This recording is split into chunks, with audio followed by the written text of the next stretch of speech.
I think we have a problem. But not a bad problem. You see, Northern Exotics has just been to Cheshire Reptile Rescue, and we kind of filled the car. Got this, that bag, that bag, that bag, that bag, got that, all that. Yeah, we've got a lot. We've got a problem. Now, I've got to get all of this and all of this sort of stuff into my place now and show you what I've got. Because it would seem every single time I go to Cheshire Reptile Rescue, I always come out with a lot of stuff. But the majority, I say the majority, not all of it, some of it was impulse, but the majority of it has got some good use. So we pretty much got everything in that we could possibly get in the car. And to be fair, we did it without too much hassle, really. Only a tiniest little bit of blood. I'm going to die. No, but let's show you what we've got, because this is awesome. We are basically about to announce 4, maybe 5, maybe 3 future projects that we've got going on right now. And this is the start of it all, getting all this sort of stuff. We've got 4 bags over there, plus bits and pieces. We've got this, we've got that decor up there, we've got that over there. And we're going to start with this. If you ever find or randomly stumble across these hydro balls, these expanded clay balls, and you find them cheap, grab them while you can, because they're like chicken's teeth. You can never find a cheap bag. And when you really need them, they're just so expensive you can't find them cheap anywhere. I picked up 2 bags. Now you can see the reptile room. I mean, these hydro balls are going into that enclosure just there, because again, we have a future project for this enclosure, and that'll just go towards that. Grab the bags and we're going to just store them up there. Shouldn't have done that. We're going to store them up there, and they're out of the way. They're for that project, when that project actually starts, and we'll give you more information on that soon. I'm not going to keep you guessing long on that. That's going to be a dart frog enclosure. That's the way we're heading for it. It's fully bioactive, hence why we need the hydro balls. That's not enough for that enclosure, but it will be if we stumble across some more in the near future. We can easily grab it and do it. This is just full of really cool looking little chunks of wood. Now they're going to come in handy for another project that we've got going, that we've got everything for right now. Let's go into that, shall we? We've got that much basically. So we just dropped in a bag, and he said, yeah, there you go. I was like, oh, they'll do perfect for what's in this next bag. BioLife Forest Substrate by ProRep. Just to point out, I had a few comments on my big Royal Python build video saying, oh, you got given that. I actually bought it. Look, I love this stuff. This is absolutely amazing for a bioactive substrate. Now, this isn't for that dart frog enclosure. This is for what's in this bag just here. So we have got black 1 litre blast plastubs. Now, the joy with these is, one, they have ventilation holes. One there, one there. They have a few dotted around. You can open just one side of the container to mist it down, or to feed, or the other side. Some people use these for hatchling snakes. I've actually got 3. Why have I got 3? Because currently, here in the UK, you're possibly not going to actually know this, but we actually have a shortage of cleanup crew. Shock horror, mainly springtails. It's so hard to get springtails at the minute. I don't know why. If you know why, let me know in the comments down below. So imagine my luck when I see an absolute ton of isopods. Just an absolute ton. Now there's 3 different species of isopods here. We have got 2 tubs of dwarf white tropicals. So again, I'm going to start culturing them in these. Those 2 will go in there, along with some of that BioLife ProRep. I'm dropping everything today. That ProRep BioLife Forest Substrate will be going in there, because the cleanup crew can actually eat that substrate. It's perfectly healthy for them. They can then poo that substrate, that poo out into the substrate, fertilising the substrate, making it a bit more richer. They're going to live, they're going to thrive. I've also got some of the reptile systems, it's aquarium systems. It's aquarium krill pellets that they use for the fish, obviously. These guys absolutely love them. But not only those guys love them, we have got 1, 2, 3, 4 packets of tropical orange isopods. Again, they're like chicken's teeth, you can't really find them. So imagine my shop when I found this many. So they're going to be going into that tub, again, to start culturing them. Maybe we can start getting some colonies. With the amount of bioactive enclosures we're going through at the minute, we need as much cleanup crew, healthy cleanup crew, as possible. And believe it or not, only 1 tub of tropical grey isopods. So they're going to go in that tub. That's probably one of the first projects you're actually going to see come out of everything that we're picking up here, because we have got some big projects.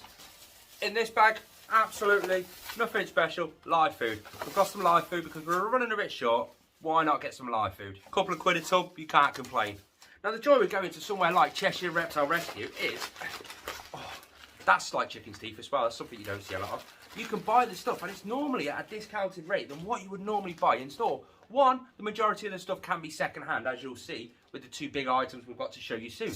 But some of it is brand new. Again, like some of the other options we've got to show you soon. It's cheaper. They don't want to make a massive profit. It's not their living. They're only making the money to be able to keep the reptile rescue running. So you're helping save animals' lives when you do buy from places like that. Google yours. Cheshire Reptile Rescue will be in the description down below. This stuff, I got 2 kilos, well, I think that's more than 2 kilos, probably 2 kilos a bag of water crystals. I've got a big project coming up regarding my dubia roach breeding. It's actually doing really, really well, better than I expected, because I've changed a few little bits about. So this is just for them really, it's their moisture source, but we're going to be expanding that massively. We're also going to probably be doing a naturalistic dubia roach setup soon, so it'll just help towards that as well. Water crystals to hydrate your animals. Oh, this bag is never ending, I swear to God. Everything's all tangled up when you just chuck it in a bag like this. Fake plants. Now again, this is for a project which I'll show you that one now actually. In the reptile room. You know Mushu? Now let's see if we can, there he is, just sat there loving life. Hello mate. Oh look, he's puffed his beard out, he don't like me. Now his enclosure is only 2.5 foot, well it's 2 foot tall, it's 3 foot wide and it's 18 inches deep. Now he absolutely loves it, it's all live planted, it's all perfectly, it's got the right humidity, the right heat, everything like that. He bounces around like a lunatic all day. But would he be happier in a bigger enclosure? Well that's a stupid answer really, isn't it? Because the royal python, the green tree python, the morning geckos, the salmon pink bird eater, the leopard gecko and lots more, they've all proven to me that bigger enclosures are better because they are so much more active, so much more naturalistic. If you can go naturalistic and bigger, you're always going to be on a win. Hence, that big enclosure. Now, what is this big enclosure? It's a 3 foot wide, so it's the same width that he's got already. It's 3 foot tall, so it's double the height of what he's already got. And it's 20 inches deep, so it's only a couple of inches deeper. But that is going to give him more space to be able to bounce around. He's going to be able to get higher. He's going to be able to get closer to the UV light that we're going to have to install in the top. It's just going to be better for him. Now, this has come with a thermostat. We've got vents down there, because obviously, as you can tell, the top vents are out. I did that so I can lift it, hence why my finger got cut. So, 3 foot by 3 foot by 20 inches deep. Perfect. Now you're hearing of all these projects. This, the fake stuff, that's just for when I live plant his enclosure. This is just going to add a bit more bulk and depth until those plants have really grown in. Then I can start removing the fake plastic stuff because, let's face it, nobody likes that, do they? This bag really is never ending. Right, so what's next? We have got, that's just the cable for something for, see that big black box? Well, that's another enclosure. That's 4 by 2 by 2 feet, and that's going to be for my bearded dragon. We're going to be upgrading the bearded dragon. Currently, he's in a 4 foot by 18 inch by 18 inch, and he can't really get any climbing done, or he hasn't got much space. That is just going to give him that little bit more space. This cable is for the UV lighting that's actually going to be put into that system, which, again, Reptile Systems Eco T5 unit, just there. This actually came in as part of somebody donated it into the rescue. I was like, yeah, I'll have that. They've not been out that long, so this isn't an old unit. Granted, I'll still change the UV lamp that's inside it, but that's the Reptile Systems Eco T5 unit. That was the cable to go in it, into that enclosure just over there.